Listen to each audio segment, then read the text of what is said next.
que era el de la nostalgia, que ahora están explotando mucho la nostalgia, sobre todo en las películas y eso. ¿A qué se refiere específicamente? O sea, por ejemplo, cuando ves tú,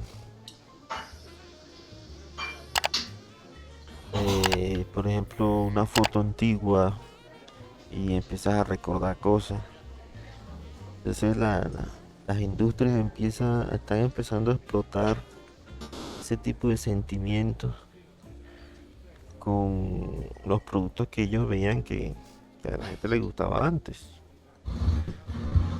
Películas, las canciones, pero las tratan de modificar, le hacen remake, cosas para adaptarlo a esta época y casi siempre quedan mal, quedan feos. Como si, o sea, es como cuando hacen la transición, la media transición hasta ahora, no dan para hacerla bien por el cambio de época y siempre queda, o sea, la combinación queda muchas veces mal. Y la gente, pues, la gente igual lo sigue consumiendo porque es como el ejemplo ahorita, como el de la foto, ¿sí? Entonces, ven una foto y es como el sentimiento ese que tienen de regresar a esa época o al momento en el que sí, o alguna experiencia que tuvieron cuando tenían cuando experimentaron eso antes, que es como algo más personal, ¿sí? Pero qué tan nocivo es eso para esta época, porque la sobreexplotación hace que no haya, básicamente casi todas las películas de ahora, por ejemplo, son refritos de antes. No hay, o sea, da la impresión de que no hay ideas nuevas.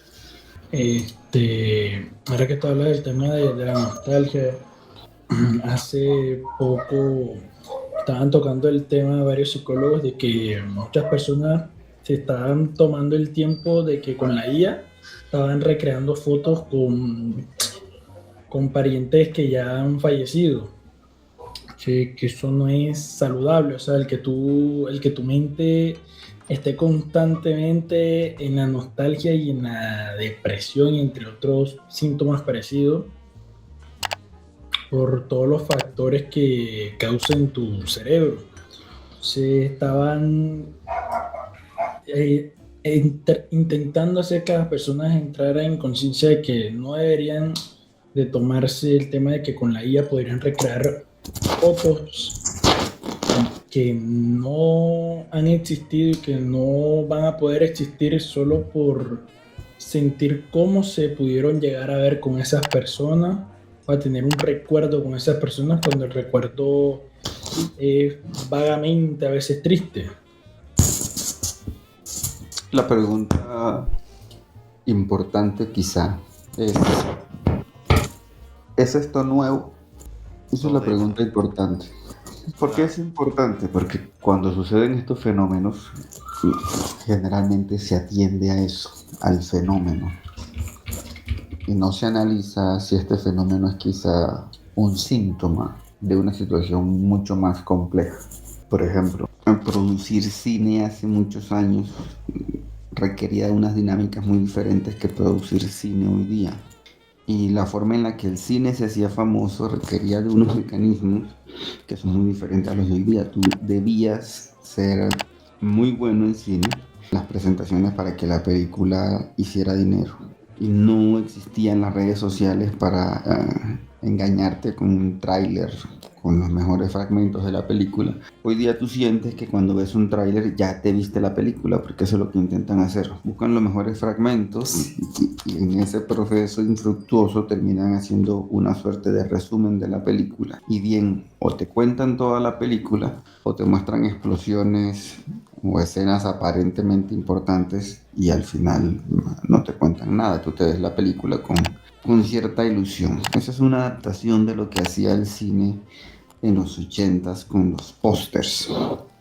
Y el cine en los 80s era el póster de la película. Ya tú tenías que hacer un buen póster porque eso era lo que iba a crear la fantasía en la cabeza del público de qué podía tratar esta película. Y hacer una película requería unos tiempos y unas inversiones para la época, el manejo de un personal, la distribución de recursos, que hacía que para sacar una película tenían que unirse muchas personas y que esta unión, a menos que fuera extravagantemente positiva la recolección de dinero, la siguiente película no iba a salir en los próximos años. Y cuando uno mira las sagas importantes, famosas, pues para las personas de la generación anterior, estas películas no son inmediatamente secuenciales.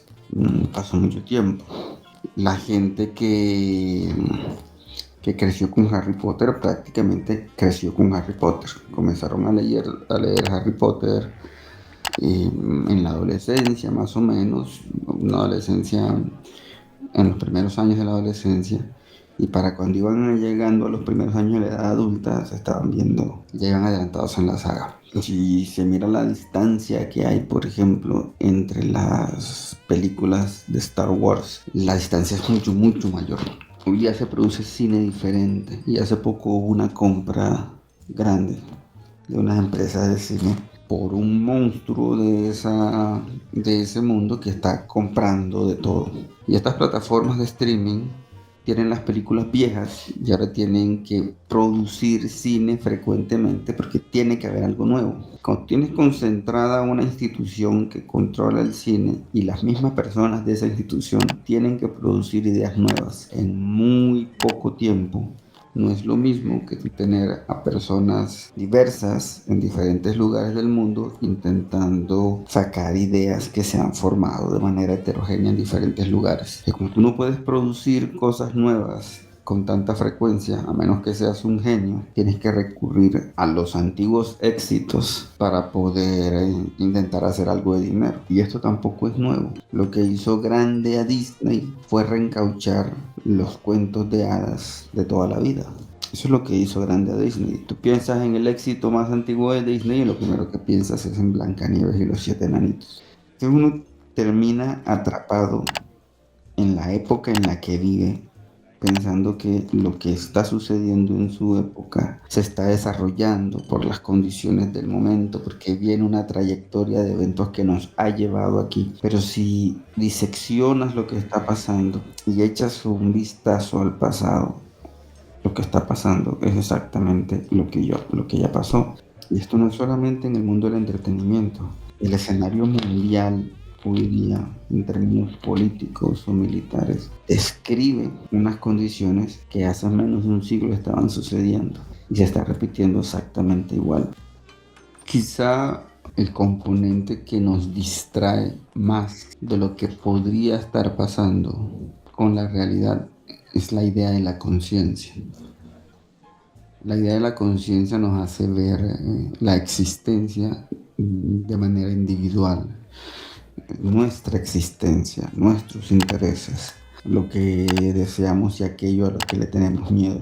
Y pensando en aquello a lo que le tenemos miedo, quizá hemos creado la religión, quizá la hemos conservado, porque no tiene sentido discutir la idea de si existe una entidad que sea compatible con aquello que nosotros llamamos Dios. Eso es absolutamente irrelevante para la mayoría de los problemas humanos, a menos que Dios participe activamente de los problemas en la tierra, en que parece no hacerlo.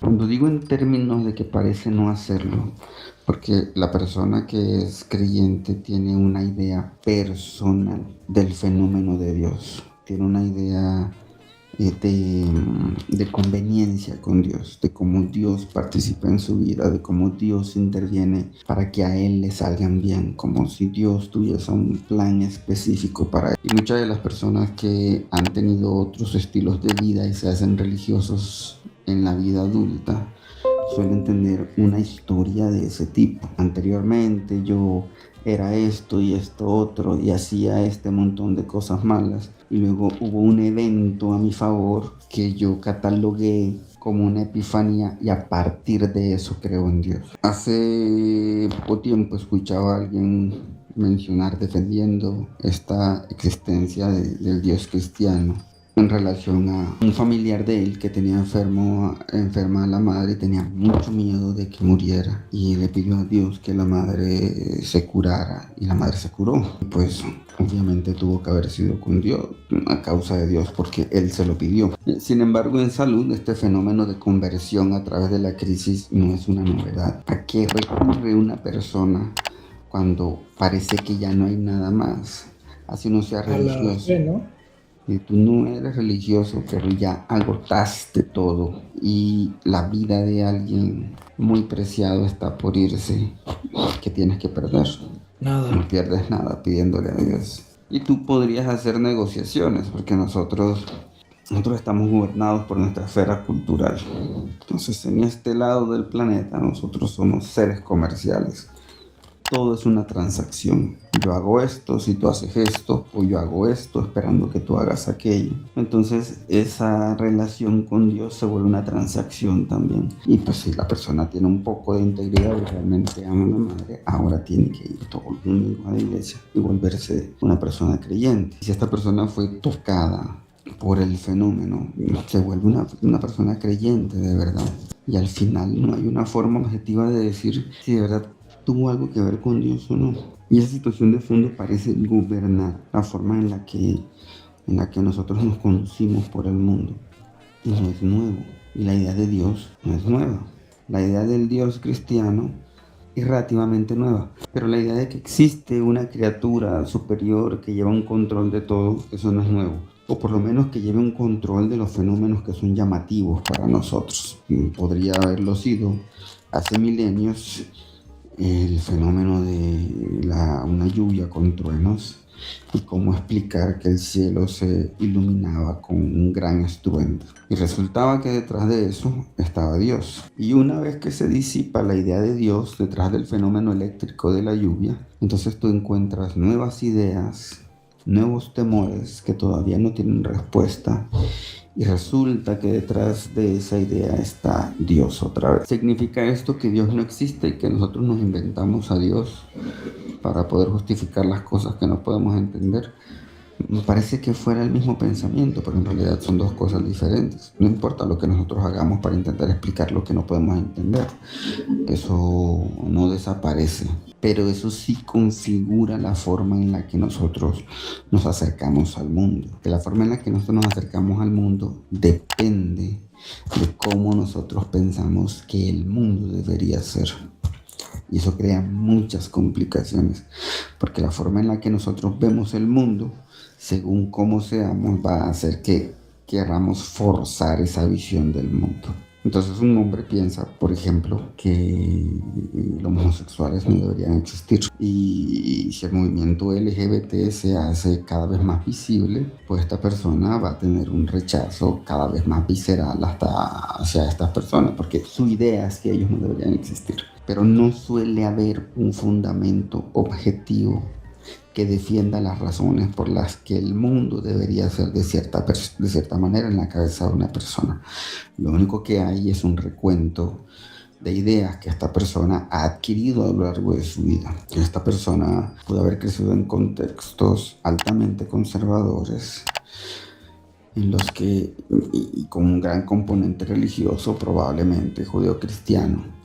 Entonces termina con la idea de que los homosexuales no deberían ser. Y si la persona crece con otros valores, en una familia quizá agnóstica o atea, y es expuesto a otro tipo de ideas, pues puede crecer con una plena aceptación de la existencia de los homosexuales. Y al final, ¿cómo hacemos para decir objetivamente que una de las dos posiciones es la correcta y es la incorrecta? Comenzamos a escarbar a lo más profundo del fundamento de estas ideas, vamos a encontrar una cuestión altamente pasional, fundamentada en una cosa que no se puede demostrar, como por ejemplo que a Dios no le gustan los homosexuales.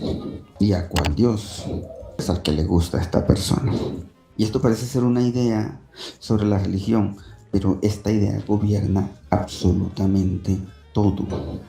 Pues porque tiene una serie de ideas de cómo deberían ser los hombres, de qué colores deberían usar, de qué representa hacer una cosa o hacer la otra.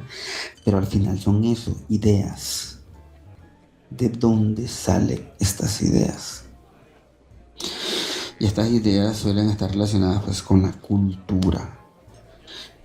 Por eso las personas de ciertas zonas de sus países pueden ser identificadas con cierto grupo de ideas. Por eso pensamos que la gente de cierta región es de cierta manera. No es que todos los de esa región sean de esa manera, pero son un grupo de ideas predominantes en la zona. Y las ideas transforman los lugares porque las personas actúan acorde a las ideas que tienen. Estas ideas, la gran mayoría de las veces, muchas de las ideas fundamentales que construyen el ser de alguien, no son pensadas por esta persona, no son analizadas por ella, son adquiridas pasivamente a medida que va creciendo y se va construyendo una estructura virtual de cómo se supone que es el mundo, que es adoptada de extraños. Cuando esta persona es un adulto, puede ser instrumentalizada para intentar defender la idea de un mundo que no tiene idea de dónde salió. Y eso gobierna mucho nuestras acciones. El aspecto económico es una de las ideas principales, o quizás sea la idea principal. Y por eso nosotros hemos escuchado hablar tanto del capitalismo, del comunismo, de Marx.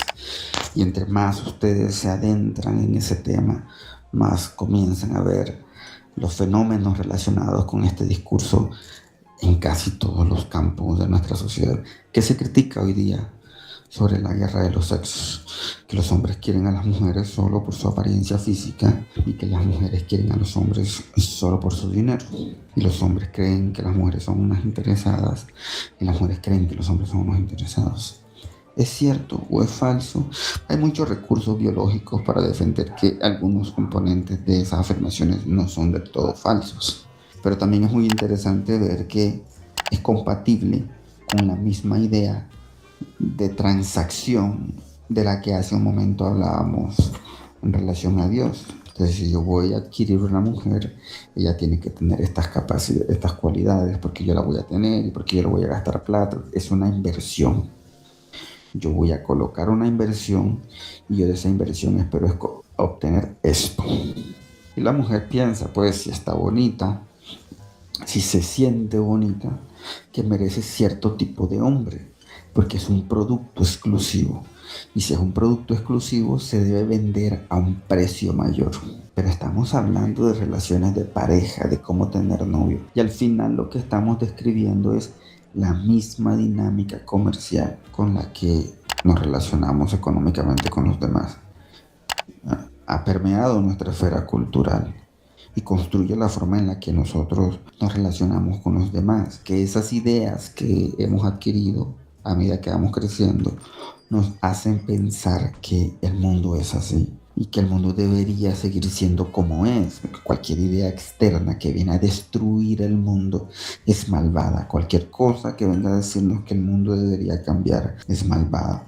Y por eso nosotros tenemos enemigos desconocidos. Yo no voy a decir acá en esta conversación porque sería muy extenso si el comunismo es bueno o es malo, pero es muy poco frecuente que alguien que odie fervorosamente al comunismo lo pueda describir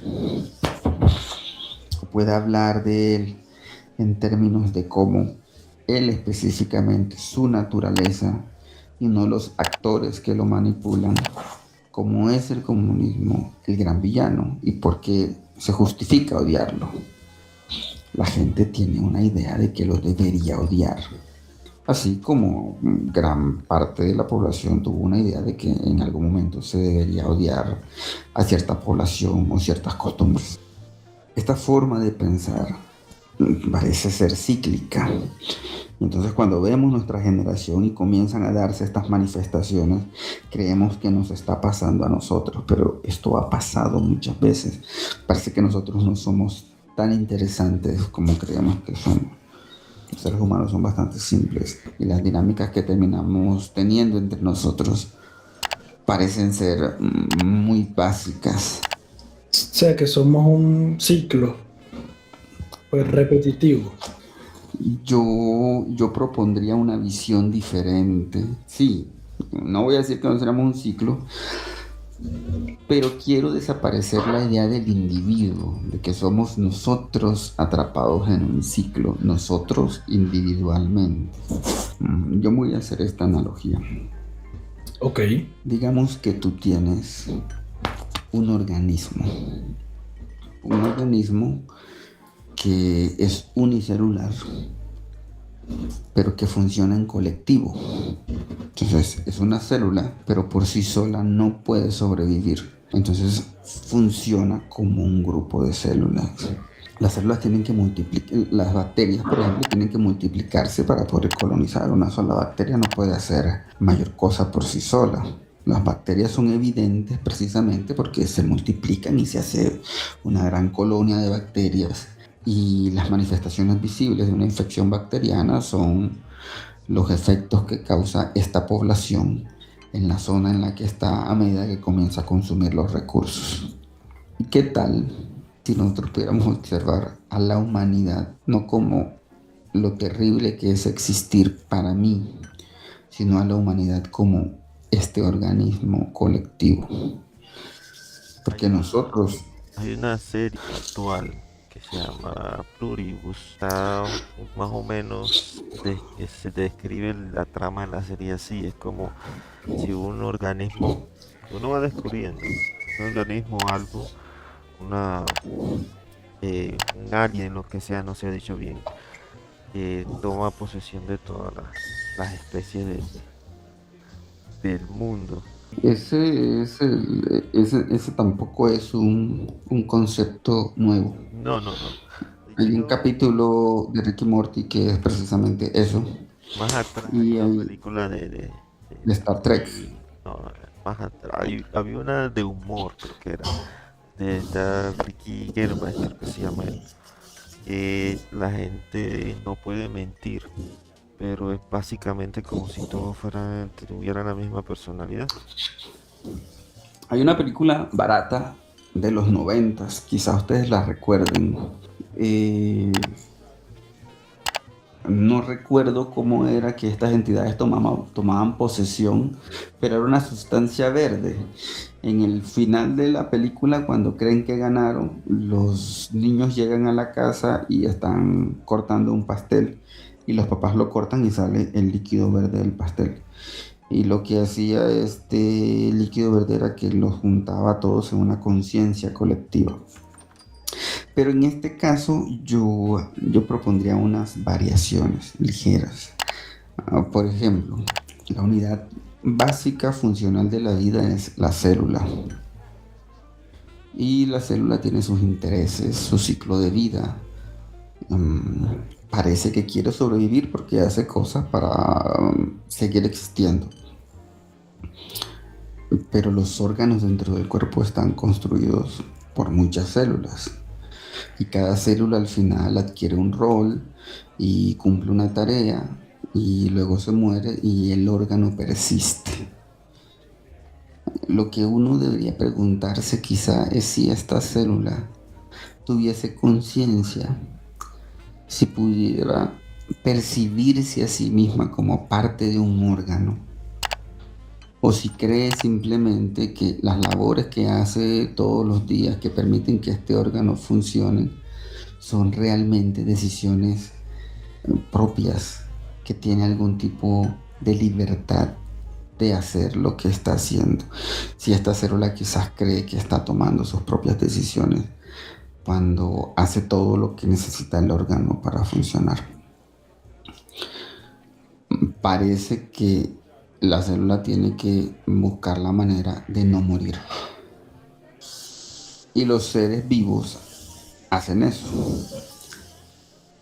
Hay un libro de Dawkins que se llama El gen egoísta y él se lleva esto al gen.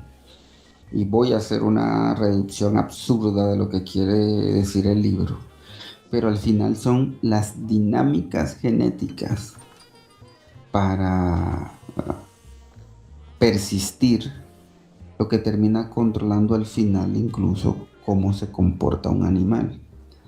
Estos cambios que hay en los genes que benefician, que favorecen a una criatura para seguir existiendo, terminan al final condicionando la forma en la que él se comporta. ¿Por qué nosotros hacemos las cosas de determinada manera? Pues porque quizás en algún punto de la evolución una mutación que condiciona ese tipo de pensamiento favoreció la persistencia de la especie y se conservó, como por ejemplo la conciencia. Quizá el hecho de una mutación que permitiera que el individuo biológico fuese consciente de que estaba existiendo favoreció la supervivencia y esa mutación se conservó y pudo haber existido por mucho tiempo sin ser consciente de que estaba existiendo, casi que de manera como nosotros consideramos que existen los animales. Hoy se debate mucho la idea de si los animales tienen conciencia o no, pero nuestra visión de los animales es que ellos simplemente hacen las cosas porque sí, porque nacen con una serie de instrucciones y las repiten y por esa razón cazan y por esa razón se aparean y por esa razón intentan sobrevivir. Y luego por alguna razón mágica nosotros somos los únicos animales que no estamos condicionados por todos los intentos del organismo de intentar persistir. Pero es como una cosa matemática, ¿no? O sea, es como una serie de pasos lógicos que tiene. La complejidad en realidad es muy relativa. La complejidad es muy relativa. Nosotros no tenemos gran diferencia genética con algunos primates y sin embargo no imaginamos a ningún primate construyendo ChatGPT. Es lo que para nosotros puede ser sencillo, es imposible de comprender para la mayoría de los primates, para todos quizá. Pero no es que supuestamente que somos 5% más inteligentes que los primates. Lo que suelen decir es que tenemos una diferencia genética del 5%. Es la frase que se suele decir. Pero 5% en cuanto a inteligencia, el acto principal de la ciencia, uno podría incluso atreverse a decir que quizás es el único acto de la ciencia, es medir. Y medir es sencillamente comparar. Este personaje inteligente del cine que sabía matemáticas y sabía ajedrez porque considerábamos que esa capacidad de análisis era lo que nos otorgaban las funciones mentales superiores. Era lo más alto a lo que podíamos llegar y lo más difícil de imitar por una inteligencia artificial. Resultó que fueron las primeras cosas que pudieron ser emuladas por las computadoras antes de la idea de inteligencia. El problema con el término inteligencia artificial es que es un término de ingeniería que se hizo popular para el público en general. Y en ingeniería, inteligencia no considera todos los matices que se consideran, por ejemplo, en psicología cuando se habla de inteligencia. Los ingenieros no suelen estar muy cercanos a esas definiciones. En ingeniería, inteligencia, en el código de una computadora, por ejemplo, es la capacidad de replicar cualquier tarea que hacen los humanos para la cual se considera que se requiere algún tipo de inteligencia. Es decir, que tú tienes que analizar cosas y tomar decisiones. Eso lo consideramos nosotros inteligencia en algún momento. El problema es que los algoritmos pueden, si se es lo suficientemente extenso y meticuloso, tú puedes replicar procesos de alta complejidad con código que no se llamaba inteligencia antes. Lo más complejo que teníamos se solían llamar sistemas expertos. Y los sistemas expertos podían hacerse cargo de escenarios complejos a los que ya no se confiaba un humano, así el humano fuera experto en el campo, porque el margen de error por un humano era mucho mayor que por la máquina. La inteligencia artificial en términos de ingeniería es precisamente eso, un sistema que es capaz de replicar un proceso por los humanos que cuando lo realiza un humano consideramos que requiere algún tipo de inteligencia. Y la palabra inteligencia se utiliza en esa definición de una manera muy libre cuando decimos que requiere algún tipo de inteligencia humana. Lo que nosotros estamos diciendo es que ningún otro animal lo podría hacer, sino que nosotros éramos los que lo hacíamos. Y eso es lo que terminamos llamando inteligencia. Y las inteligencias artificiales, antes de existir, tenían predecesores que ya jugaban ajedrez mejor que jugadores profesionales, y resolvían problemas matemáticos mejor que expertos en matemática. El límite está en realidad en la investigación, en crear nuevo contenido, pero en replicar lo ya existente. Las inteligencias artificiales no eran necesarias para que existiera algo no vivo que superara a los humanos. Una de las crisis grandes de los humanos, o una de las limitaciones grandes de los humanos, hablando en términos de la conciencia, es la idea del ego. Entonces los humanos criticamos a estos sistemas inertes por las limitaciones que tienen, pero en la mayoría de la humanidad, no podría decir un porcentaje, pero ya que estaría muy cerca, o sería superior al 90-95% de la población, no estaría en capacidades de replicar lo que hacían esos sistemas. Y la mayoría de las personas que critican las limitaciones de las inteligencias artificiales modernas no están en capacidad de replicar lo que éstas pueden hacer. Y sin embargo, nosotros nos sentimos en la libertad de juzgar lo que puede hacer la inteligencia artificial, que la inteligencia artificial es tonta, y la razón por la que es tonta no tiene que ver en sí por lo que es capaz de hacer, sino porque no me da lo que le estoy pidiendo. Le estoy pidiendo algo de cierta manera, y esta inteligencia tiene que adivinar lo que yo estoy pensando y dármelo exactamente. Entonces, inteligencia en términos humanos no existe dentro del concepto de inteligencia artificial, porque ese título nunca intentó definir eso. Pero cuando se hizo comercial la inteligencia artificial, pues este nombre resulta muy atractivo para intentar vender un producto. Y esa es una de las crisis actuales de las tecnologías modernas, que nunca han logrado monetizar la inteligencia artificial como se pensó que se iba a monetizar. Y eso tampoco es nuevo. Eso pasó con la electricidad, eso pasó con el internet. Y lo que se pensaba cuando se crearon estas ideas es que iba a monetizar muchísimo. La idea del internet era que lo que iba a dar dinero en el internet era el acceso al internet, es decir, el internet por sí mismo. Entonces,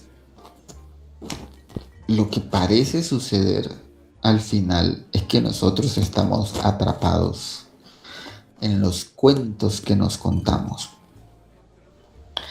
Hay un historiador israelí, Yuval Harari, que dice algo similar a esto. En algún momento está comentando por qué los seres humanos son los animales que se colocaron por encima de los otros animales, y la idea de él es que la capacidad de contar cuentos es la razón por la que los seres humanos se colocaron sobre otros animales. El cuento de que podemos ir al espacio, el cuento de que podríamos ir de un lugar a otro sin tener que caminar, el cuento de que podríamos cazar a un animal usando otros recursos.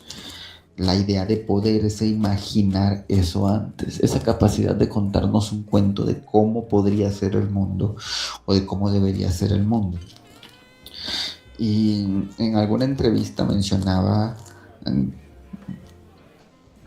hablaba de la guerra, y decía cómo la guerra, a pesar de que fuese por recursos, a pesar de que fuese aparentemente por cosas materiales, el motor interno de la guerra, lo que hace que un país vaya y ataque a otro, al final es un cuento ¿Cuál es el cuento que justifica viajar hasta otro lugar a matar gente? Debe haber una historia y siempre la hay.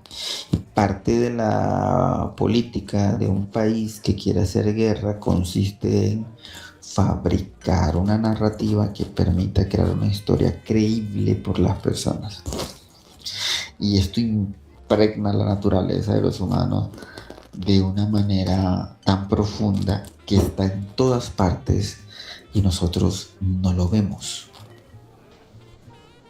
Digamos que hay un país que ha hecho guerra en muchísimas partes del mundo. Digamos hipotéticamente que existe un país así, que tiene intereses por los recursos de otros países y que ha intentado mantener un control del mundo a lo largo de la historia de manera que pueda adquirir esos beneficios que quiere. Necesita que los soldados, que al final son sus ciudadanos, tengan una idea en su cabeza que les permita justificar irse a otro país a matar gente, para que estas personas que controlan esa narrativa puedan hacerse con los recursos. Porque probablemente si les dijera directamente que quiere que vayan a otro país a matar gente simplemente porque él quiere tener algún recurso de ese país, todas estas personas no tendrían la misma motivación de ir hasta otro lugar. Retomando algo que dijiste en un momento que cuando agarraban a la inteligencia artificial y la entrenaban, por ejemplo, para jugar ajedrez era mejor que campeones que se habían dedicado pues toda su vida, o cuando entrenaban pues la inteligencia artificial para resolver cualquier problema pues matemático, lo hace más rápido que el ser humano y lo resuelve. Mi cuestión y mi pregunta es aquí, entonces lo que necesitamos actualmente es llegar hasta cierto punto de un problema que no logramos resolver para que la inteligencia artificial pues lo resuelva por nosotros, ya que tendría mucha información. No, eso no cambiaría la situación en cuanto al concepto de inteligencia, porque volvemos a lo mismo, ¿no? Lo complejo es relativo. Entonces, un problema que nosotros no podemos resolver es complejo para nosotros en el marco de referencia de nuestra inteligencia. Para una inteligencia ligeramente superior, quizás este problema no tiene ningún sentido. Y una persona se puede sentar en un computador a pedirle a la inteligencia artificial que le resuelva una división si esta persona no sabe dividir. Y ese es un problema que para ella no tiene respuesta. Y la inteligencia artificial lo responde. Eso no aclara la idea de inteligencia. El problema mayor que la humanidad no puede resolver no es diferente de esa división. Lo único que tú estás cambiando es al personaje y a la división. Pero el escenario sigue siendo el mismo. Es que la inteligencia artificial lo resuelva, no resuelve la discusión sobre la inteligencia. Simplemente resolvió un problema que la persona en cuestión no era capaz de resolver. Este fenómeno sucede entre humanos.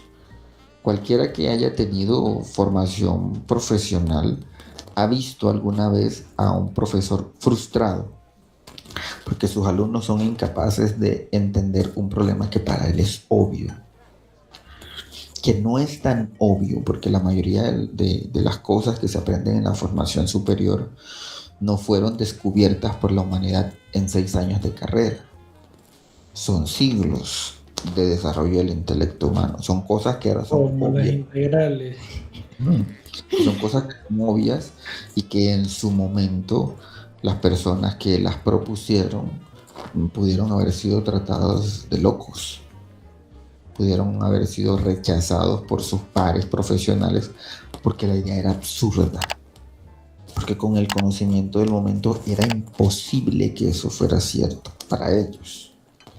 Y hoy día te lo dan en una sola clase y tú lo debes memorizar porque es obvio, es algo obvio. Esto de lo obvio tiene que ver mucho con el ego y con la conciencia que venimos mencionando. Nosotros venimos dando tumbos a lo largo de la existencia con la idea de sentir que somos importantes, sentir que somos relevantes. Y las religiones que mencionábamos hace algún rato tienen mucho que ver con eso, porque en la mayoría de las religiones nosotros somos el centro y el elemento preciado de la religión. En la religión cristiana nosotros somos nada más y nada menos que los hijos de Dios. No somos una simple creación, no somos unos hombrecillos que Él hizo para que cumplieran la función de adorarlo, no, nosotros somos los hijos de Él y todos los planes de Él tienen que ver con nosotros. El cielo es para nosotros, el infierno es para nosotros y todo lo que sucede en la tierra tiene que ver con nuestra existencia, con nuestros deseos y con nuestro destino. Esto no es más que acariciarse el ego. Las muchas religiones tienen que ver con eso, con cómo hacemos que parezca que somos importantes, cómo hacemos que parezca que es significativo el hecho de que existimos. Los datos que tenemos hasta el momento, a menos que se nos aparezca Dios, no parecen mostrar que haya algo trascendental con el hecho de que estemos vivos. El hecho de que estemos vivos puede ser un simple fenómeno del universo, como otros tantos fenómenos que quizás no nos parezcan tan interesantes porque no dependen de nosotros.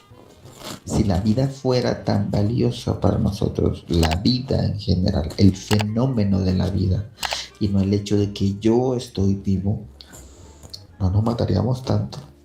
Y no mataríamos tanto, porque el hecho no es solo que nos matemos entre los humanos, el hecho es que nosotros matamos casi cualquier cosa. Cuando se escucha el discurso de una persona que se hace vegana por términos emocionales, por la crueldad de la industria de la alimentación, si ese discurso de lo que le pasa a los animales en un matadero se cambiara por humanos, sería monstruoso. Pero nosotros no tenemos ningún problema con que un pollo nazca para morir, sin experimentar absolutamente nada de lo que se supone que debería ser su vida normal. Nace en una prisión, crece en una prisión, vive una fracción muy pequeña del tiempo que se supone que deberían vivir, muere de una manera muy sanguinaria y cruel y se vuelve comida. Y esa es la vida. La industria del pollo es una industria astronómica. Los animales que agarran para los maquillajes también. Salgan un domingo por su ciudad y pásense por los asaderos de pollo. Ustedes no van a poder cuantificar la cantidad de pollos que se venden en un día en una ciudad. Habría que sentarse a hacer un trabajo real de seguimiento. Y debe ser enorme porque los domingos se vende, por lo menos en Latinoamérica, se vende pollo asado, una locura. Bueno, todos esos pollos viven vidas similares. Ese es el destino de esos pollos. Nosotros no sentimos nada especial por esas vidas. De hecho, a la mayoría de las personas les gusta mucho el pollo. Y aunque se les puede arrugar el corazón, porque en internet un señor le pegó a un perrito, la muerte de miles de pollos nos es completamente indiferente. Entonces este fenómeno, esta idea de lo sagrado de la vida, es un discurso que funciona si y solo si nos afecta a nosotros directamente. Y nos afecta a nosotros directamente quiere decir en realidad le afecta a quien tiene el poder. Era lo mismo que hablábamos hace un momento de este país que tiene esas intenciones de adquirir los recursos de otros países y cómo su música, su cine, su arte está orientado en eso y cómo las poblaciones que se alimentan de esos recursos tienen esa mentalidad. Porque en internet se describe mucho que la fantasía masculina, que una de las fantasías masculinas más famosas es la idea de morir heroicamente. ¿Quién en su sano juicio de verdad quiere morir heroicamente? Quiere morir. Pero sin embargo, existe tanto ese adoctrinamiento, llega esa información por tantas fuentes que quizás la mayoría de los hombres se han imaginado alguna vez en su vida en la mitad de una guerra o luchando con una bestia poderosa, muriendo, rescatando a gente inocente. Es un discurso, es un discurso, es un cuento.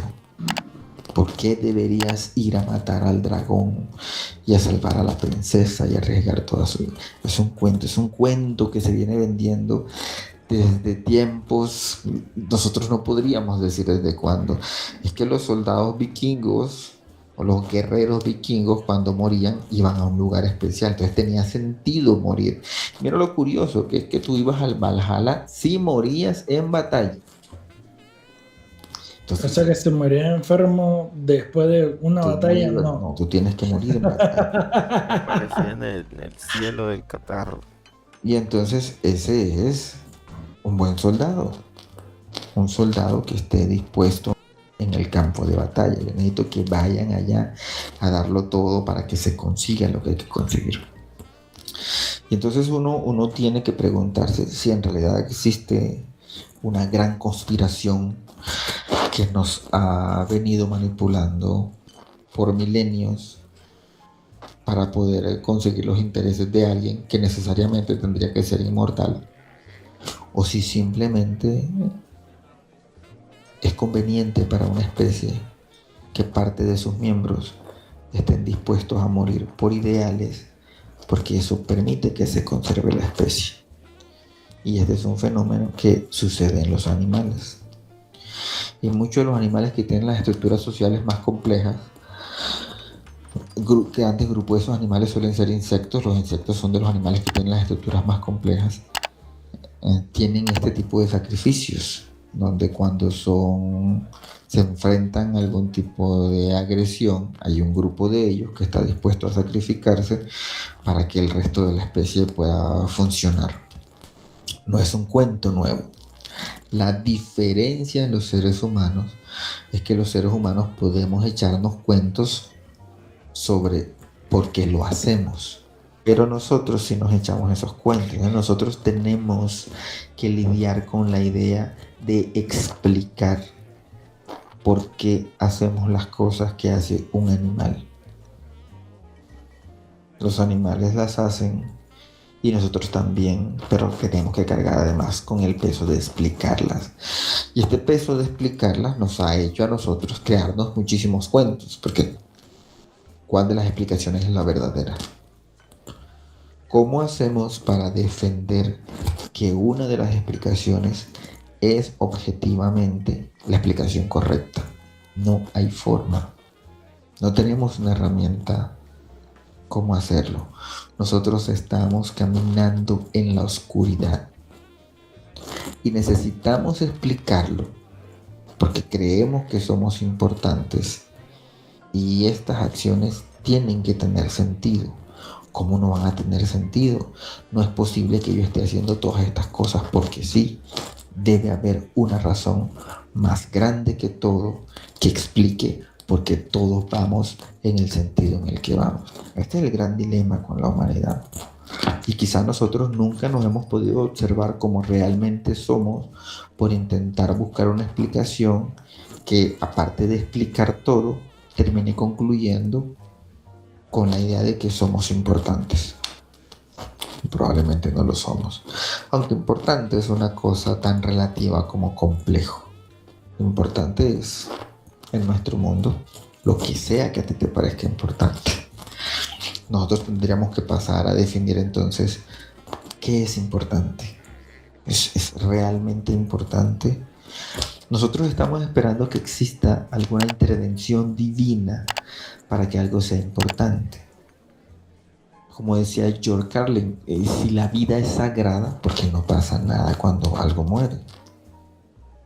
¿Por qué no se abre el cielo y un haz de luz cae sobre ese cuerpo que acaba de perder la vida? ¿Por qué no vemos el fenómeno que explica lo sagrado de la vida? Es un discurso que nosotros hemos inventado porque tenemos miedo.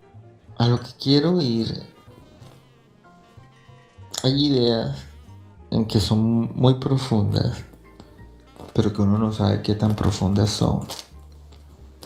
Una idea que quizás es muy profunda para la generación anterior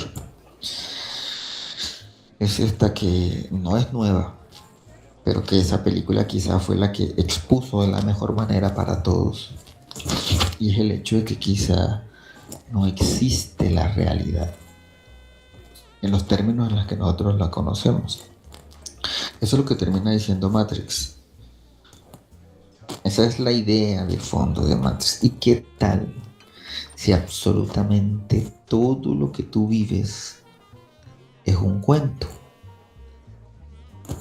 Eso es lo que sucede en Matrix. En Matrix tú estás conectado a una computadora que te cuenta un cuento de cómo es el mundo, pero resulta que el mundo no es así. Y a partir de ese cuento tú vives toda tu vida. Cuando tú estás tan aferrado a ese cuento de cómo se supone que es el mundo y alguien te lo quiere arrebatar, tú intentas hacer todo por defenderlo.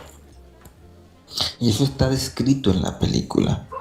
Como no es posible o es muy poco probable separar a alguien de la Matrix después de cierta edad, porque las ideas ya están tan enraizadas en su mente, porque sustentan tanto la identidad de esta persona que no las puede soltar, que va a hacer todo lo posible por defenderlas. Hay en una novela en la que el jefe le dice a los obreros, las hormigas trabajadoras. Ese tema que... Sí, Y es como despectivo porque está llamando a los esclavos, básicamente. exactamente. Es un Pero tema... no tienen ninguna, o sea, no tienen ninguna aspiración. Eso es lo que ellos quieren, que trabajen y ya. Las hormiguitas del correo, algo así, él es algo así, pero yo sé que era con hormigas. Imagina toda la vida tuya trabajando y después moriste. Literal. Y la plata, Nada, ahí queda. y la plata ahí Para queda. pura herencia, para que el otro pues no trabaje tanto. Hasta que algún punto de tu generación llegue a no trabajar. Sí, exacto. Pero eso no creo que lo llegue a ver tú. No, Bueno, hay personas que cuentan pues con la suerte de que se topan con el boleto del billete y de la libertad temprano en su generación y alcanzan a disfrutarlo. no, pero hay algunos, yo he visto muchos que quedan, que ganan la plata y después la desperdician, la botan, la gastan rapidito. Y no piensan en eso. Pero en Pues, realidad hay una cosa correcta en cuál pensar. Hay una Ah, forma correcta de gastar plata. en la herencia del que sigue, ¿no? La idea principal de lo que decíamos era que acumular hasta que llegue un punto en el que no se necesite acumular. Pero la necesidad también es relativa. Sí, porque la necesidad va cambiando dependiendo de la acumulación que esté en la generación actual. Sí. La necesidad puede cambiar por el cuento que tú tengas. Por ejemplo, ¿cuánta plata necesitas para ir a Marte? ¿En Entonces, qué punto te detienes y dices, ya tengo el dinero suficiente para explorar el espacio? no, pero es que depende si quiere explorar el espacio. Por eso, ese es el cuento que tiene esa persona en su cabeza. Y si la persona quiere vivir por siempre, ¿cuánto dinero necesitas para vivir por siempre? Hay un rico que está en eso. Casi todos No, los ricos están en eso. no, pero parece que él públicamente está promocionando eso de que quiere ser inmortal, se anda inyectando vainas. Sí, ah, es un el de los, multimillonario que está aplicando una serie de técnicas para intentar el de los rejuvenecer medicamentos. en primer lugar y Supuestamente el cuerpo, o sea, la edad del man es como de 50 años, algo así, no sé exactamente, pero y que su cuerpo está 15 años más joven. Supuestamente. Dios sabrá cómo supuestamente. miden eso. Sí, sí, porque 50 como años más joven en comparación ese, con quién. ese es como la cuestión esa que decían que uno solo usa, no sé, 15% del cerebro o algo así. ¿Y cómo midieron eso? Ahí pues, sí, esa pregunta yo me la he hecho pues toda mi vida. Así que, O Eso sea, es, que eso es. solamente, ¿cómo que saber cuál solamente es el utilizamos el 100%? 15% del cerebro. Pero El ¿cómo? 5% era lo que decían. Sí, pero ajá, Y ese ¿cómo fue un saben? estudio, creo, de los años 60 si no estoy mal, el que propuso eso. Con muy poca información, con muy pocos recursos para la época. Eh, Se intentaron hacer muchas aproximaciones, ¿no? Mirando, incluso en el tiempo moderno, se mira las zonas del cerebro que se activan haciendo ciertas actividades y el cerebro es muy eficiente con el uso de energía.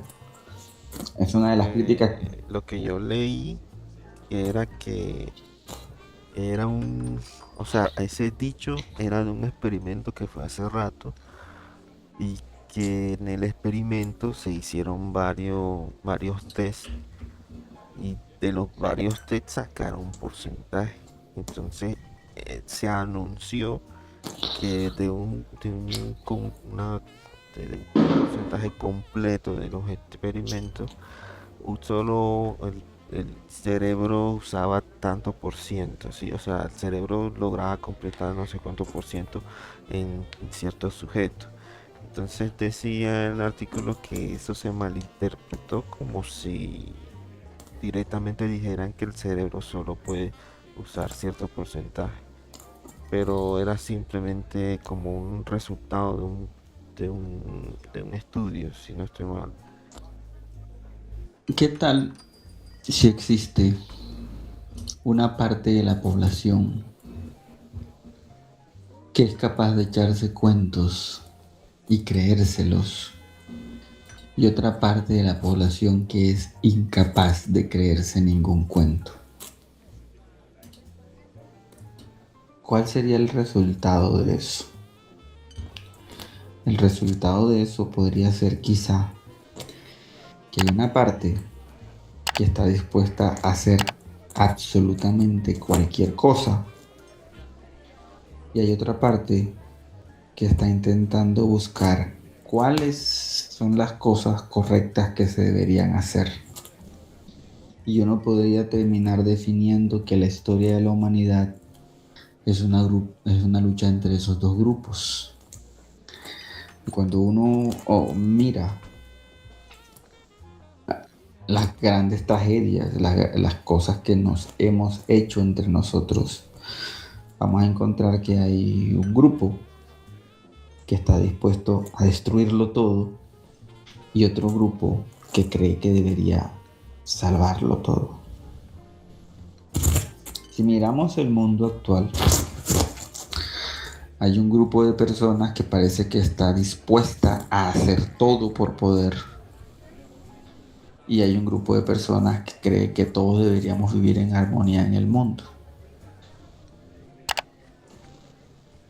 Pero la situación es, sí depende de la capacidad que tiene uno de los grupos de creer los cuentos o no, o si es en realidad que las circunstancias hacen que ciertos cuentos sean más predominantes en algunas poblaciones.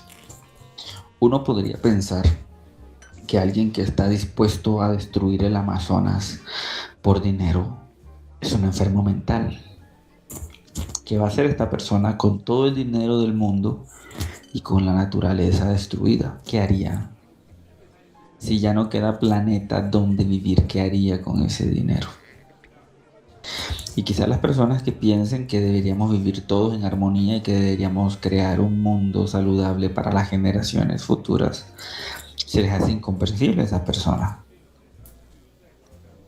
Ese grupo es el que cree que esa persona es un enfermo mental, pero ese grupo piensa eso por las ideas que tiene. Y la idea de que deberíamos vivir todos felices en comunidad es una idea.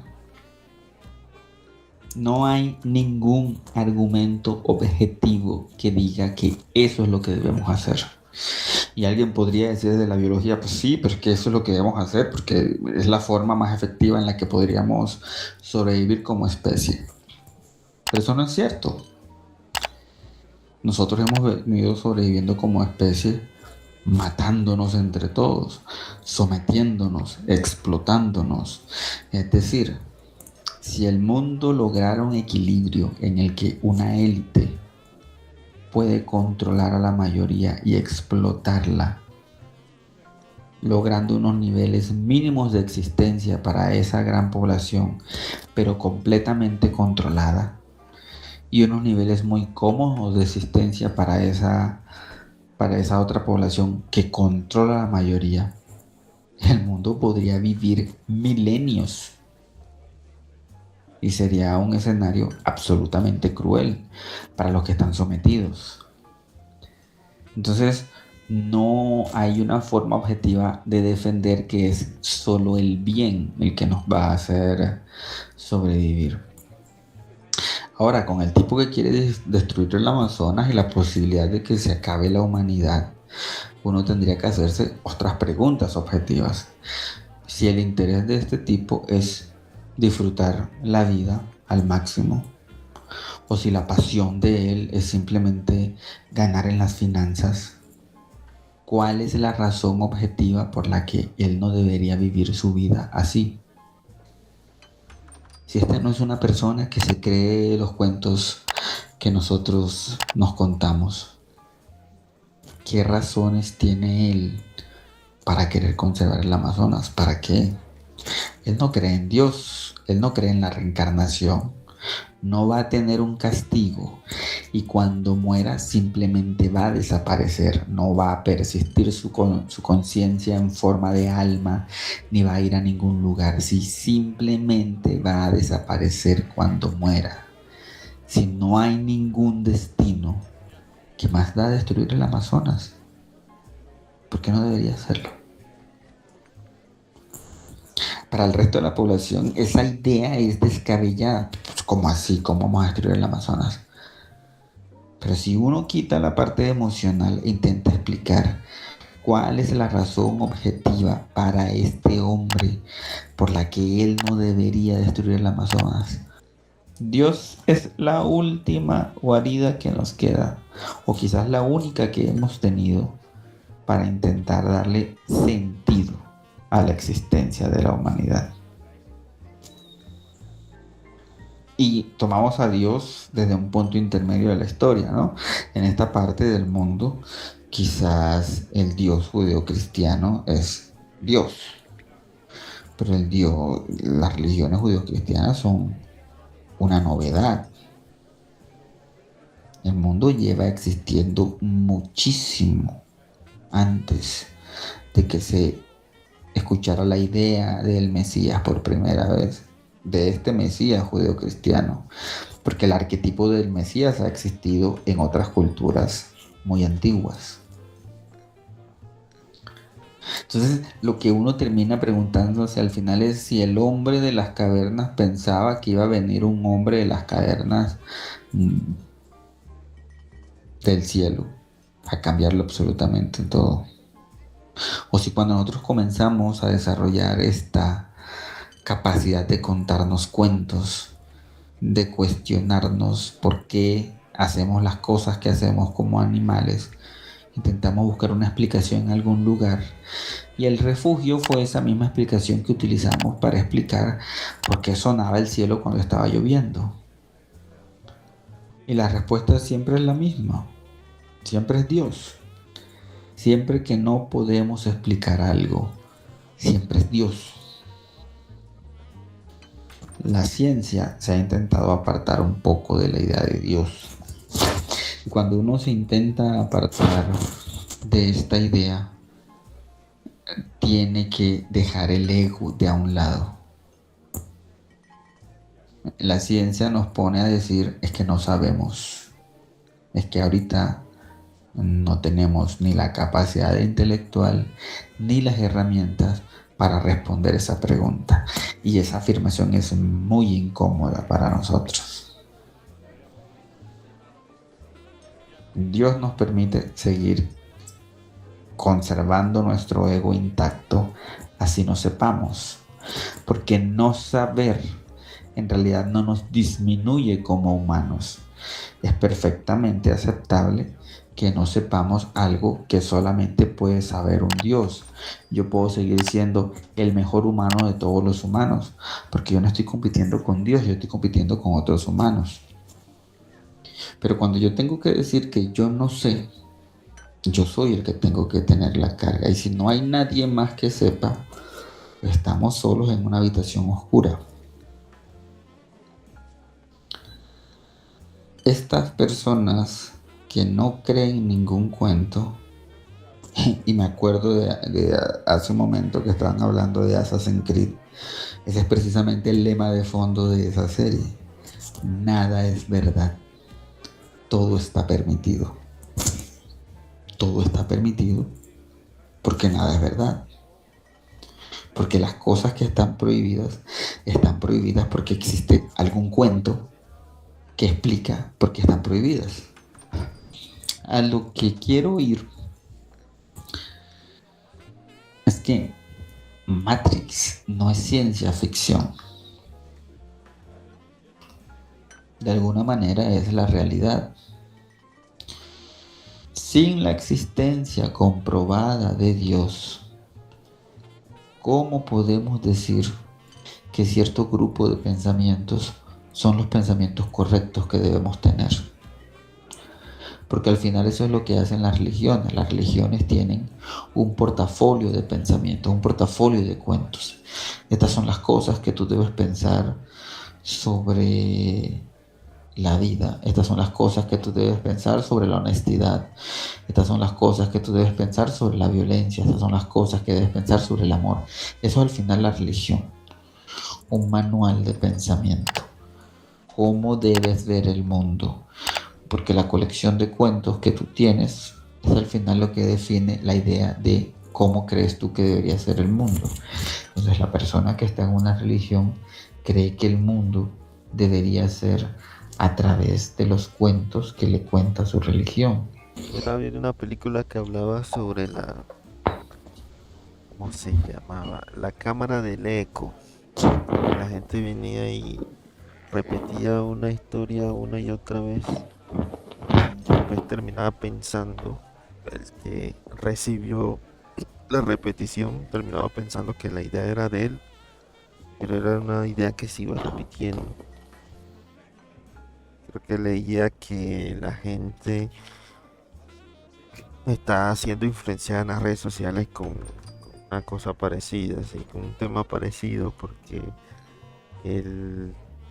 las redes sociales funcionaban como una cámara de eco, donde se repetía una cosa un montón de veces y la veían tantas veces que se la terminaban creyendo todos, como si fuera verdad.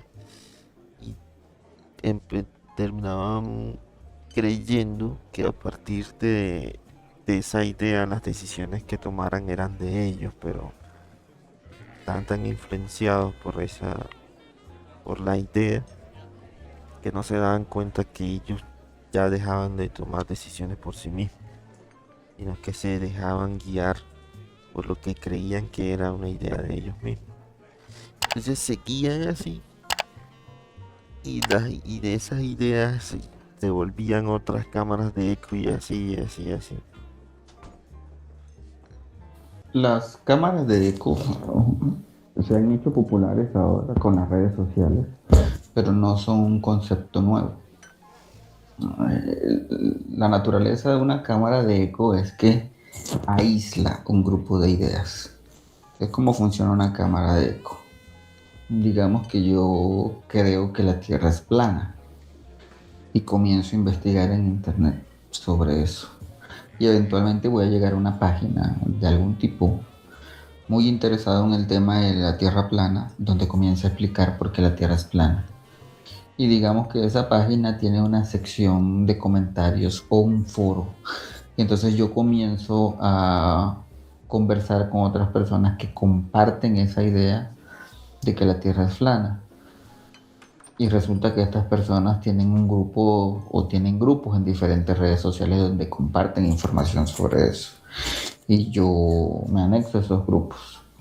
Entonces, luego de un tiempo, mis redes van a estar principalmente llenas de publicaciones relacionadas con la Tierra plana, que refuerzan mi idea de que la Tierra es plana. Y por un sesgo de confirmación, entre yo más información veo que refuerza lo que yo creo, pues con mayor fuerza creo en ello.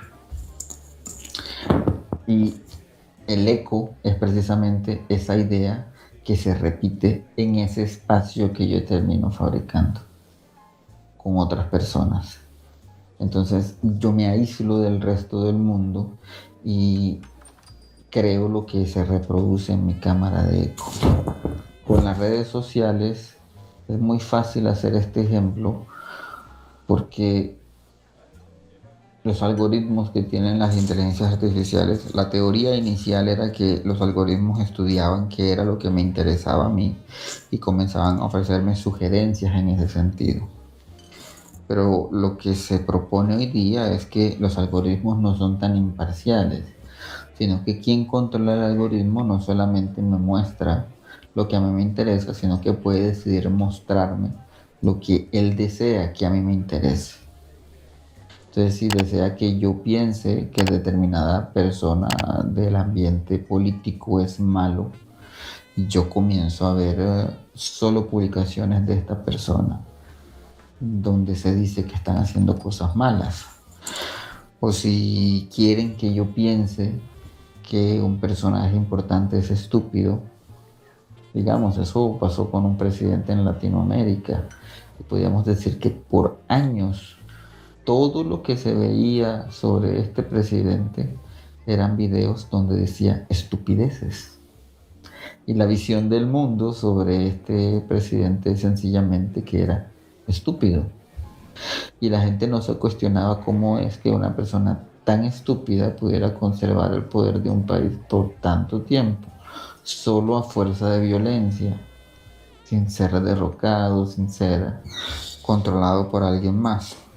Eso se utiliza mucho en los conflictos entre los países, cómo describir a las personas. Durante la Segunda Guerra Mundial existieron textos en diferentes países donde se describían cómo eran los soldados de los otros países. Y generalmente habían esos discursos de que los soldados de determinado país eran cobardes, eran flojos, eran débiles, y eso servía como un cuento para los soldados que estaban leyendo eso, porque facilitaba la idea de ir a enfrentarse con estas personas, o facilitaba la idea de poder crear posiciones de odio contra esas personas, es que las personas de cierto país se comportan de cierta manera, y esa manera que describían era algún acto que era censurado por la cultura de quienes estaban leyendo esos textos. Entonces es muy fácil odiarlos porque apela precisamente a lo que nuestros discursos internos nos decían que estaba mal. Eso no es raro, ni es nuevo, pero es muy evidente en las redes sociales y es muy rápido porque sucede en muy poco tiempo, porque todos los días está pasando. Y en puntos anteriores de la historia, si yo quería hacer esto con un libro, necesitaba mucho más tiempo.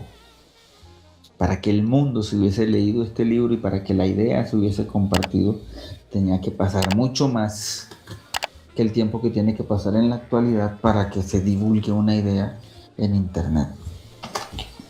De las cámaras de eco tienen que ver precisamente con esta idea general que estamos hablando, de la realidad inexistente. La realidad es una proyección que tiene cada quien a partir de las ideas que ha recolectado a lo largo de su vida. Esa idea de cómo debería ser el mundo.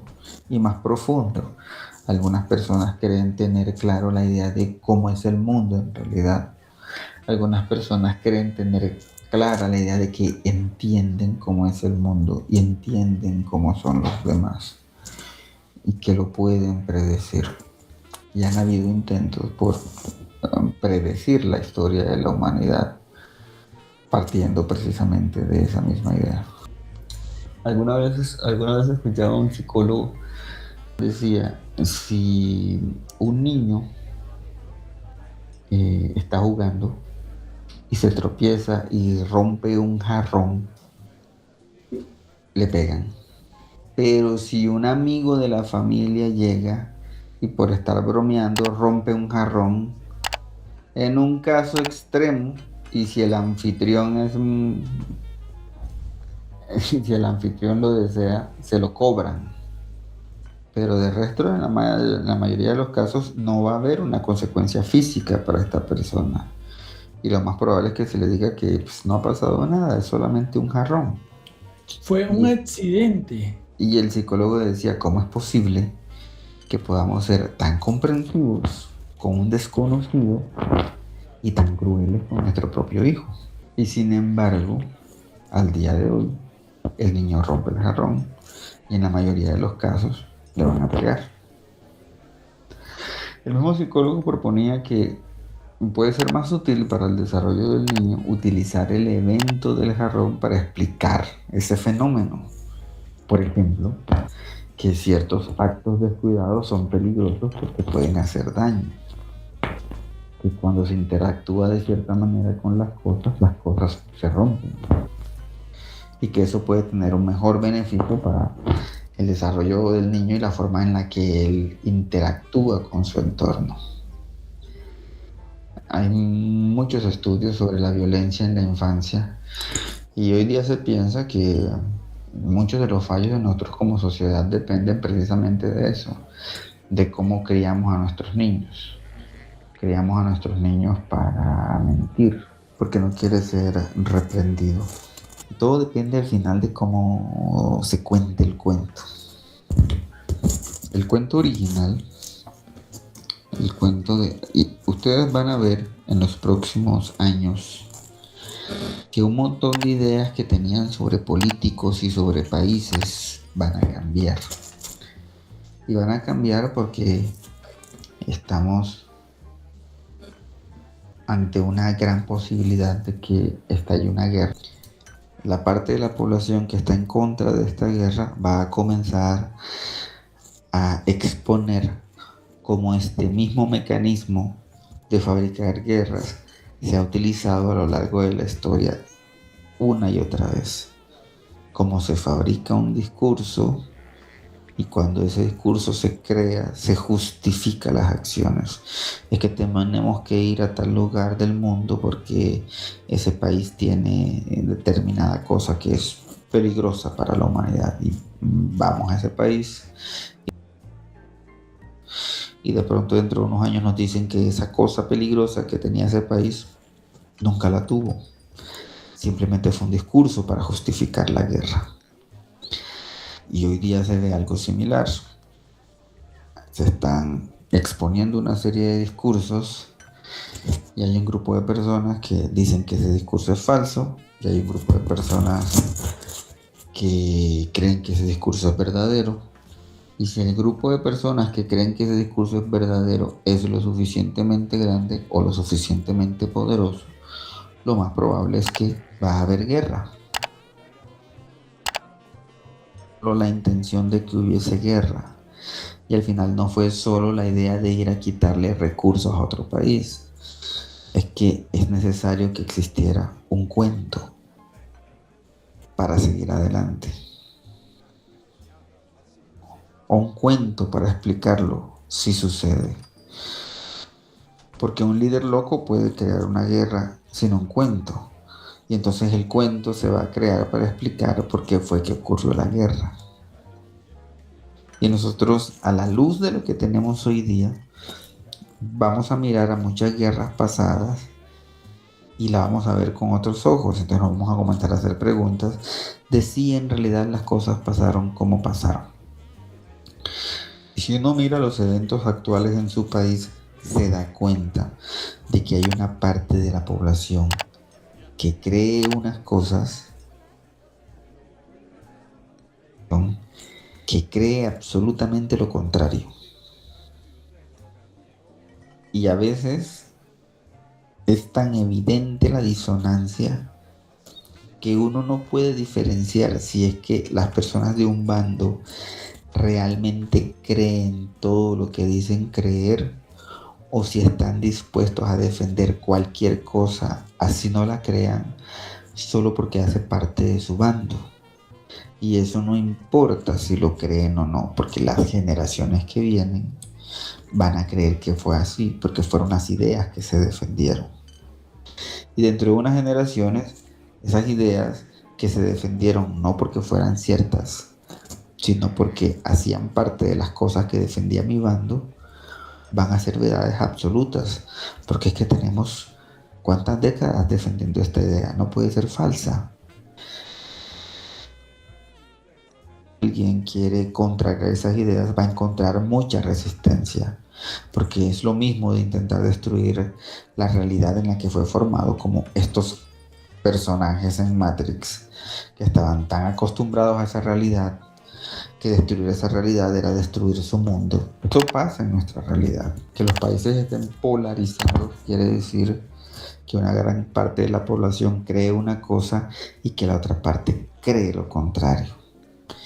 Y lo lógico es que uno piense que pues uno de los dos debe estar equivocado, ¿no? Si son dos ideas contrarias, uno debe tener razón y el otro debe estar equivocado. Y la realidad es mucho más truculenta de eso. Los dos podrían estar equivocados. O los dos podrían tener razón. Y al final eso no importa. Lo que importa es quién es consciente de los cuentos y para qué los utiliza. Si hay alguien en algún lugar fabricando los cuentos, al final no importa qué tan cierto crea la gente que es el cuento en realidad. Lo que importa en realidad es cómo se instrumentaliza ese cuento. Y se puede hacer que una historia que dice algo en contra de lo que tú quieres se convierta en una historia que diga lo que tú quieres que diga. Les voy a poner un ejemplo con la historia más famosa de la humanidad. ¿Por qué nos echan del paraíso del Edén? Pues por el pecado, ¿no? ¿Pero cuál es el pecado? A Eva, que se comió pues la manzana. ¿Y por qué era malo comerse esa manzana? Porque Dios le dijo que entre todo lo que había él podía comer y hacer lo que sea, menos comerse esa manzana. No había un concepto de maldad como tal. O sea, el único punto de inflexión es que Dios dijo que no se debía hacer. Y esto es pecado porque Dios es bueno. Porque si nosotros asumimos que Dios es malo, ¿cuál sería el pecado de Eva? Nosotros asumimos que Dios es bueno. Porque es que el pecado de Eva es un pecado muy interesante. Resulta que en un primer punto Dios le dice a ellos que si comen del fruto del árbol del bien y el mal, morirán. Hoy día muchas interpretaciones hablan de la muerte espiritual, no de la muerte física como tal, porque pues los dos comen y no mueren. Pero pues se supone que eran inmortales en el paraíso, en el Edén, y pues al salir de ahí tienen que vivir vidas como seres humanos y van a morir. Parece que esa es la explicación, la interpretación de eso. Pero Adán y Eva no tenían por qué saber qué era la interpretación de eso, porque pues ellos no conocían nada más. Ellos no tenían cómo imaginarse la idea de la mortalidad del hombre y las dificultades de una vida normal. No tenían ningún punto de referencia para imaginarse eso. Es más, cuando Dios les dice que morirán, uno se cuestiona cuál era el punto de referencia de muerte para ellos. Quizá haber visto morir a los animales es la única explicación que a uno se le puede ocurrir. Lo interesante de la historia es que ellos están encerrados en un lugar. No pueden salir de allí. Tienen todas las comodidades, pero no pueden salir de allí. Y eso para nosotros es una prisión. Una jaula de oro, pero una jaula. Y dentro de esa jaula hay un recurso y si accedes a ese recurso, te puedes terminar dando cuenta de que eres un prisionero. Porque es que el árbol es el árbol del conocimiento. Lo primero que ellos hacen es irse a cubrir sus partes íntimas porque ellos no se habían dado cuenta que estaban desnudos y comen del árbol del conocimiento del bien y el mal y entonces ellos se dan cuenta que están desnudos. Entonces lo que hizo Eva fue traer el don de la conciencia a la humanidad. Si Eva fuera un dios griego, sería superior a Prometeo, que es el que le trae el fuego a los humanos. Porque es que en la mitología griega los dioses no son buenos. Pero en la mitología judeocristiana Dios es absolutamente bueno. Entonces cuando Dios dice que no se debe hacer algo, así sea bueno, resulta que es malo. Y cuando Dios dice que sí se debe hacer algo, así sea malo, resulta que es bueno. Porque Dios es bueno. Ese es el punto de referencia total. Pero pon la idea de que Dios es malo en la historia del Edén. No tienes que decir que hizo nada malo. Solo considera la idea de que Dios es malo. Y entonces, ¿qué fue lo que hizo Eva? Eva fue, conversó con la serpiente. La serpiente le explicó que el árbol en realidad le iba a abrir los ojos y le iba a permitir comprender el mundo como es. Y ella fue y comió del fruto. Sus ojos fueron abiertos. Y cuando tuvo ese contacto con la verdad, sintió que Adán debía tenerlo también. Y fue y le compartió el fruto. Y Adán no se queja del hecho de saber el bien y el mal que nosotros sepamos hasta que es cuestionado por Dios. Y cuando es cuestionado por Dios, dice, que la mujer que me diste me hizo comer del fruto.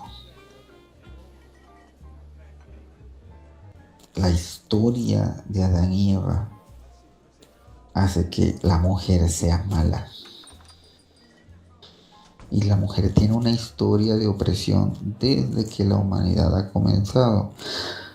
Las sociedades han intentado controlar los cuerpos y las acciones de las mujeres. Y en casi todas las sociedades se han intentado establecer restricciones hacia las mujeres, principalmente porque podemos dominarlas físicamente. Y la evolución de nosotros fue militar, violenta, porque nosotros somos animales violentos. Porque la naturaleza es, en términos generales, violenta. Y cuando vemos que un león se come una gacela, no decimos que es violento, decimos que es natural. Pero cualquiera que vea un video de un león comiéndose una gacela, es un acto profundamente violento. Entonces, ese es el gran poder de los discursos. No importa ni siquiera qué es verdad. Lo que importa es cuál es el cuento. Porque Eva es tan mala por haberle permitido a los seres humanos poder distinguir entre el bien y el mal. Porque Eva es tan mala por haberle compartido a los humanos el fruto del conocimiento. En muchas otras culturas sería la heroína de esa sociedad. En nuestra cultura, Eva y todas las mujeres cargan una culpa porque ya no pudimos estar en la jaula de oro. Cuando se comienza a ver esta idea de que quizás toda la sociedad está controlada por las ideas que nos fabricamos sobre cómo creemos que debería ser el mundo, toda la visión cambia, sobre todo porque no existe un punto de referencia que tú puedas utilizar y decir, es que este grupo de ideas son las ideas que sí son verdaderas, que sí tienen un fundamento objetivo y a partir de las cuales vale la pena vivir la vida, o a partir de las cuales se debe vivir la vida porque esa es la forma correcta. Pero a medida en que tú escarbas en las ideas y te vas más al fondo, te terminas quedando sin fundamentos. Te das cuenta de que están construidas las sociedades sobre ideas que no tienen ni idea de dónde salieron. ¿Por qué Eva es mala? ¿Cuál es la explicación para eso? Que Dios dijo que no lo comiera. A mí no me parece eso una explicación suficiente, porque yo puedo hacer muchos cuestionamientos al respecto. ¿Por qué tenía Dios justo el árbol del que no se debía comer al alcance de ellos? Y alguien dirá, no, es que Dios los estaba probando. ¿Por qué necesita hacer pruebas un ser que es todopoderoso? El que hace pruebas es el que no sabe. Necesita hacer una prueba para verificar. El que ya lo sabe todo no necesita hacer pruebas. Lo importante de esto también, para que haya un refugio para el creyente, es que ninguna de estos cuestionamientos destruye la idea de Dios. Lo que destruye son los discursos de las religiones. Porque Dios puede existir más allá de lo que sea que diga los textos de cualquier religión. Eso no elimina la posibilidad de que haya alguna entidad sobrenatural que lo controle todo o que lo haya creado todo, así no le interese. Lo que pone esto sobre la mesa es estas ideas fundamentales como la de las religiones por las cuales nos hemos matado a lo largo de la humanidad y nos seguimos matando. ¿Qué tan ciertas son? ¿O cuál de ellas es cierta? ¿O por qué un Dios sí es verdadero y el otro no lo es? Y no hay ningún punto de referencia. El único punto de referencia es que una población elige creer en un Dios y otra población elige creer en otro, y no hay ninguna excusa noble por la que una religión se hace popular. La razón por la que las religiones se hacen populares es la guerra. La razón por la que nosotros tenemos como primera opción de Dios al Dios judeocristiano es porque nosotros fuimos sometidos por poblaciones que creían en ese Dios. Y hace muchos años en estos territorios latinoamericanos se creía en otras cosas. Este Dios fue impuesto, y no fue impuesto por las buenas. Cuando éramos niños, quizás la idea de la religión musulmana no estaba muy presente en nuestro día a día. ¿Y cómo comenzamos a conocer más de los musulmanes? Pues porque parte de las guerras importantes que se dieron después de cierta época involucraban al pueblo musulmán. Y entonces, ahora la religión musulmana es una religión muy popular. No fue una razón noble. Es la guerra la que la trajo allí.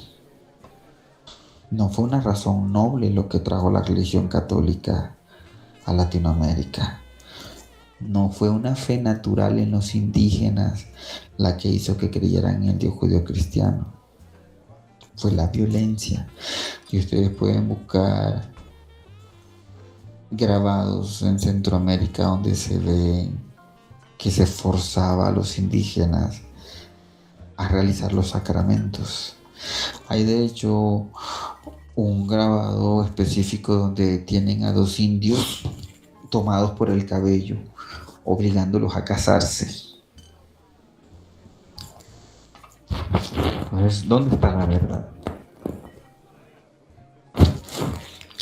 ¿O hay alguna verdad? Porque si no existe Dios y el fenómeno de la vida es simplemente un accidente de las interacciones del universo, y la vida, así como apareció, va a desaparecer, absolutamente nada tiene importancia. Y alguien que se crea ese cuento puede destruir el Amazonas sin ningún remordimiento. porque no hay nada que conservar, porque es que todo se va a acabar. Si la idea de que el universo va a apagarse en algún momento es cierto, ¿hacia dónde estamos luchando? ¿Cuál es el afán de hacer que la vida persista si no va a haber un universo donde pueda vivir? Esa pregunta es precisamente lo que le da origen al cuento de Isaac Asimov sobre la última pregunta. En la última pregunta, de hecho, hay una inteligencia artificial que es ya como el límite de las inteligencias artificiales, la inteligencia artificial general. Ellos la logran. Y cuando ellos la logran y tienen resuelto todos los problemas de su civilización gracias a esa inteligencia artificial, vuelven otra vez a esa pregunta y dicen, bueno, si es que el mundo se va a acabar y entonces el universo se va a acabar, entonces todo lo que estamos haciendo, ¿por qué lo estamos haciendo? ¿Cuál es el sentido de todo eso? Entonces, para que lo que estamos haciendo tenga sentido, para que la vida tenga sentido, debe persistir. Y ellos se preguntan, ¿habrá alguna forma de revertir ese fin del universo o de evitarlo? Él lo pone en unos términos más técnicos y se refiere a la entropía. Y le preguntan eso a la inteligencia artificial. Y la inteligencia artificial se gasta toda la historia de la humanidad para resolverlo, porque cada vez que le preguntan, ella dice que tiene datos insuficientes para poder responder la pregunta.